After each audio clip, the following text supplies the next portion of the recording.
Lobby Tools, Florida's legislative intelligence company. Subscribe today to Florida's leading policy, budget, and campaign tracking service. Request a free trial today at lobbytools.com.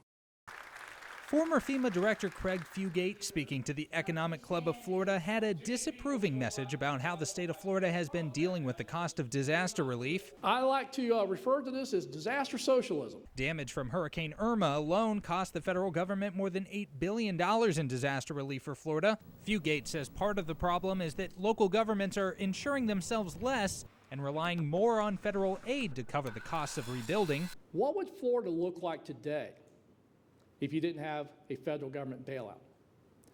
Would we have made the same decisions and built the same way? He also criticized a 2017 decision to roll back building code reviews in the state.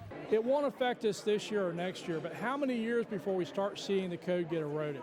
Fugate says one way to lower costs is to discourage further development in at-risk areas like flood zones and coastlines by no longer subsidizing flood insurance for new construction. Theoretically, if you're building it new and you're building it to code, it should be more insurable, not something the taxpayer should have to underwrite. We're almost a month into this hurricane season, and so far I haven't seen a single named storm. But Fugate says that doesn't matter. Hurricane Andrew, one of the costliest storms to ever hit the state, was the first named storm of that season and didn't hit until late August.